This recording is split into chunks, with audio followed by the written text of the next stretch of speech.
Dia sétimo ano, tudo bem com vocês? Presente de Natal antecipado do professor Fernando aqui para vocês, uma rápida revisão sobre o conteúdo do nosso último simulado, certo?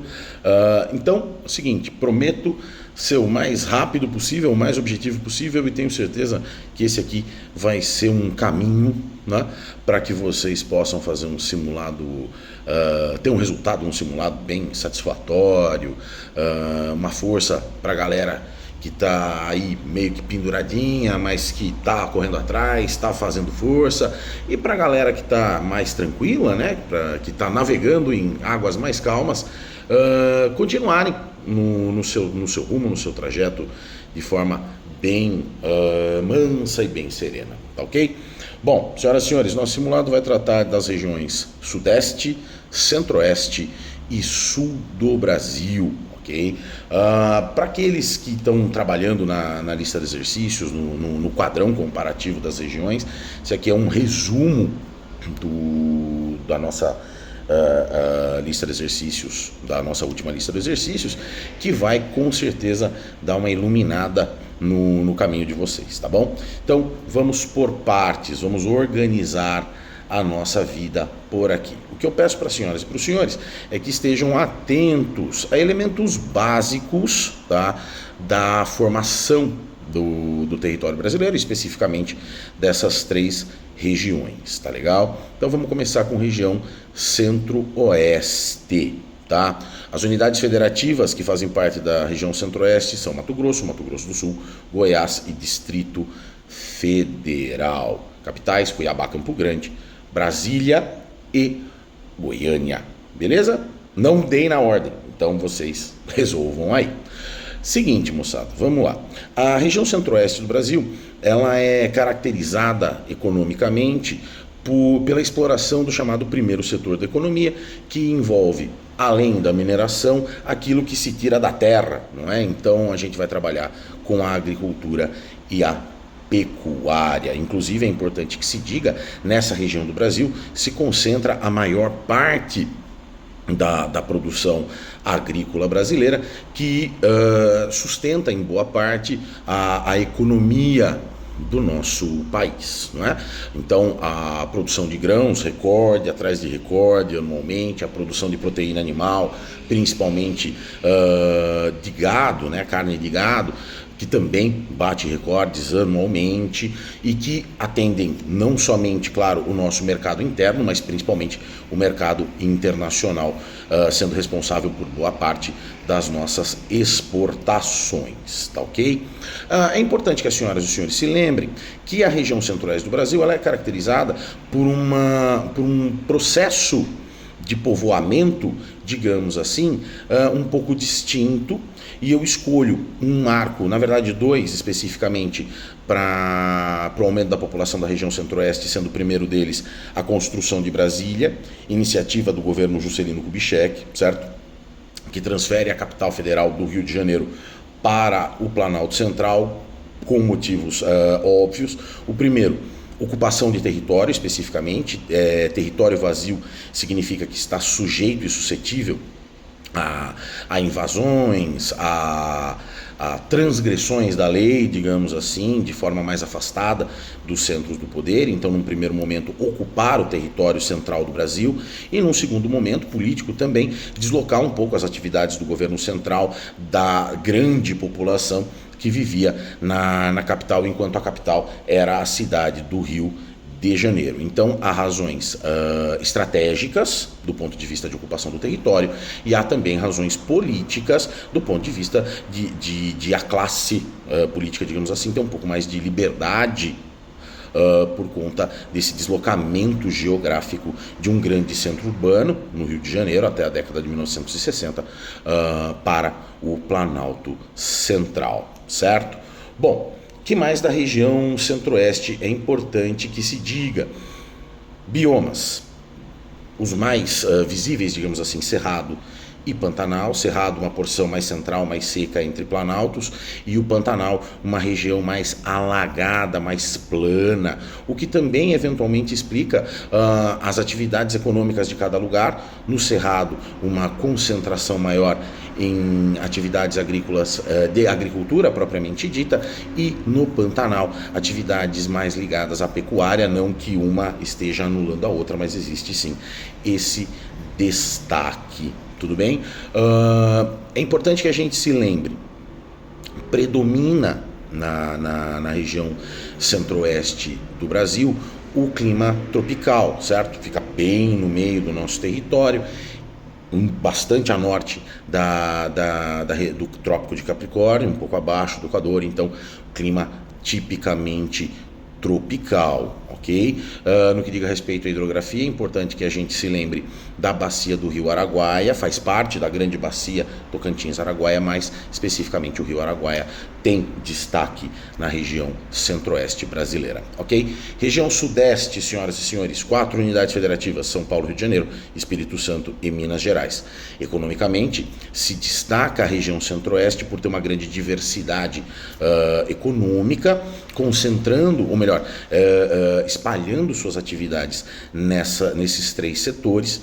Lembrando, o primeiro setor, mineração, agricultura, etc., no qual vai se destacar, por exemplo, o estado de Minas Gerais, principalmente na porção norte, mineração, no conjunto da região sudeste, especificamente do estado de Minas Gerais, uma grande presença do agronegócio também. Quando nós vamos mais para leste, no Espírito Santo, a exploração mineral, no caso de petróleo, na Bacia de Campos, lembrando que a Bacia de Campos se estende desde uma pontinha no sul da Bahia até o litoral paulista, ok? Passamos para o Rio de Janeiro.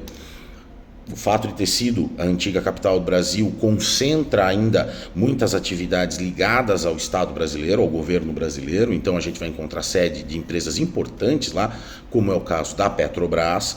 A exploração mineral também diz respeito ao petróleo, você vai ter um grande complexo petrolífero no estado do Rio de Janeiro, além, claro, da atividade de turismo, entre outras atividades. Enquanto em São Paulo, no estado de São Paulo, o estado mais rico da União, essa diversidade ainda mais visível, principalmente quando a gente observa nas porções do centro, do oeste do estado e também em direção ao norte, grande atividade agrícola, certo?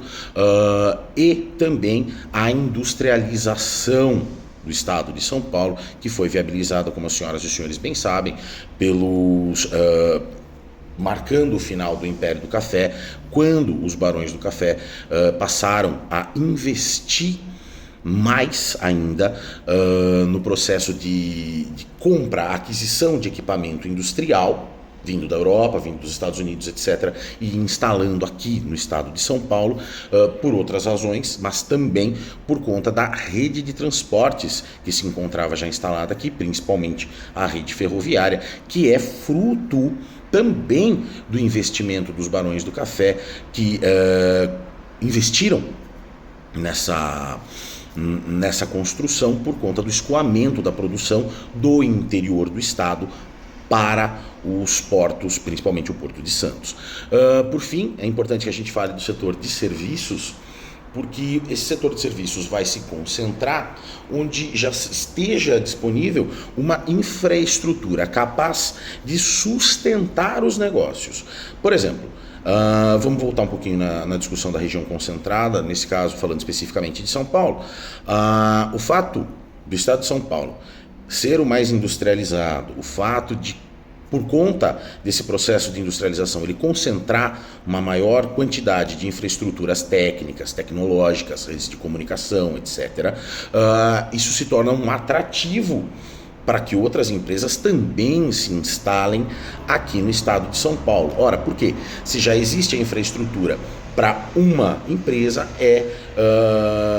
fato que essa infraestrutura pode ser compartilhada e ampliada com outras do mesmo ou de outros segmentos. O fato é que a realidade se impõe quando a gente considera que o estado de São Paulo, por contar com essa infraestrutura, e a região sudeste como um todo, bem como a região concentrada, o fato de já contar com uma infraestrutura pronta é atrativa de outros investimentos, de outros segmentos da economia, onde nesse caso se destacam os serviços, não é? O terceiro setor da economia, então a gente vai estar falando de comércio, a gente vai estar falando de tecnologia, a gente vai estar falando de produto final acabado para o consumidor, soluções de diversas como é que eu posso dizer, de diversos setores. A gente vai estar falando de uma concentração de especialização, por exemplo, em prestação de serviço em saúde.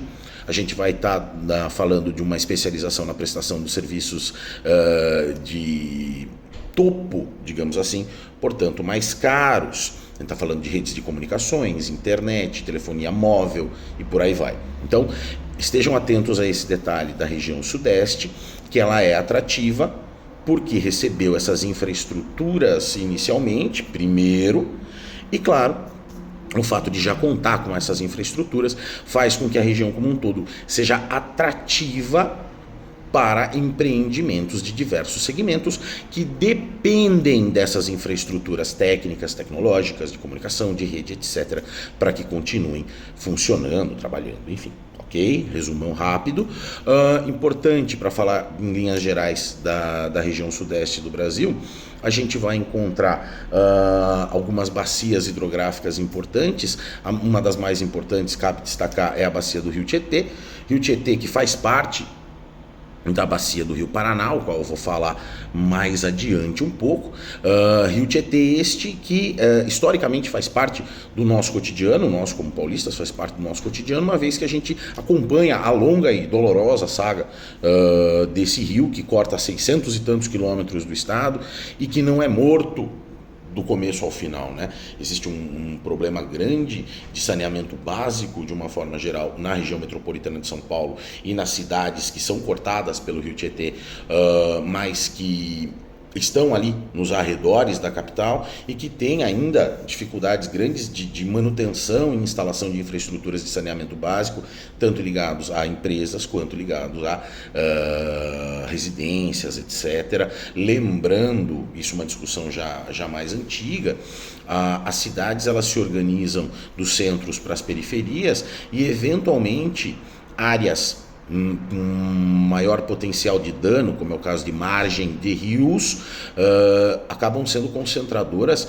de populações em situação mais vulnerável, por que são mais concentradoras? Porque são mais baratas, uma vez que a gente reconhece que em períodos de cheia os rios extravasam e, portanto, você vai ter um grande prejuízo para essas pessoas que moram às margens dos rios, qualificando essas áreas como eventuais áreas de risco, e em sendo áreas de risco, elas têm um custo menor, digamos assim, de um aluguel, etc., mas que também oferecem um risco muito maior de prejuízos e por aí vai, tá bom? Então, tenham isso claro e em mente também. É importante que a gente recupere alguns conhecimentos construídos ao longo do ano letivo. Por fim, região sul, Santa Catarina, Rio Grande do Sul e Paraná. No que se destaca a população do sul de uma forma geral, uma forte e intensa imigração europeia ali do final do século XIX, começo do século XX, não coincidentemente, aliás, esse fluxo migratório de europeus se concentra no momento da abolição da escravidão no Brasil. Então essa falta de mão de obra escravizada, sendo substituída por uma mão de obra europeia que, claro, como é evidente, tinha condições completamente diferentes daqueles escravizados. Ora, eles vinham dos seus países de origem com condições de trabalhar recebendo salário, com a possibilidade da aquisição de terras, podendo trabalhar em segmentos com os quais já tinham um certo nível de familiaridade, ou seja, eram eventualmente agricultores, etc., que vinham da Espanha, da Itália, da Alemanha, de Portugal, enfim, vinham para cá, em especial na região sul do Brasil, por uma similaridade climática, por exemplo, podiam continuar executando as suas atividades já com um certo conhecimento prévio, já que havia essas semelhanças climáticas e naturais, digamos assim, que favoreciam essas atividades. Bacias hidrográficas importantes que a gente vai encontrar na região sul do Brasil, talvez a mais importante seja a do Rio Paraná. O Rio Paraná, que corta desde a região centro-oeste, vem aqui para a região sul até se conectar à bacia do Rio da Prata. Lembrando, o Rio Paraná ele tem no seu leito, digamos assim, no seu trajeto, a maior, instalado no seu leito, né, no seu trajeto, a maior usina hidrelétrica do mundo em produção de energia, que é a usina hidrelétrica de Itaipu, instalada na fronteira instalada na fronteira entre Brasil e Paraguai, especificamente entre as cidades de Foz do Iguaçu e Ciudad del Este, Foz do Iguaçu no Brasil e Ciudad del Este no Paraguai, gerando ali cerca de 24 mil megawatts de energia. Um outro rio, uma outra bacia importante que a gente encontra na região sul também é a do Rio Iguaçu, aquela que forma as famosas cataratas do Iguaçu, que marcam também uma outra fronteira, a fronteira entre Brasil e Argentina. Aliás, um passeio muito interessante. Eu que morei lá durante 4 anos,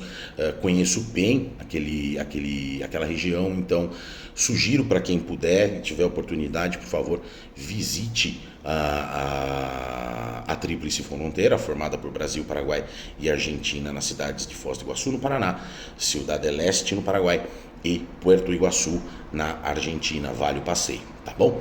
Gente boa, este apanhadão que eu fiz para vocês, ele contempla o básico do conteúdo e ele contempla o básico também do que será necessário para ter um bom desempenho nesse terceiro e último simulado. Então, fiquem tranquilos, não é nenhum bicho de 7 cabeças, façam a avaliação com calma e, eventualmente, sendo este o último vídeo que eu gravo para vocês este ano, desejo a todos um excelente Natal, um bom ano, boas festas a todos, as famílias de vocês, e até o ano que vem, até o nosso próximo encontro, tá legal? Muito obrigado, 7 humanos, se cuidem, até, valeu!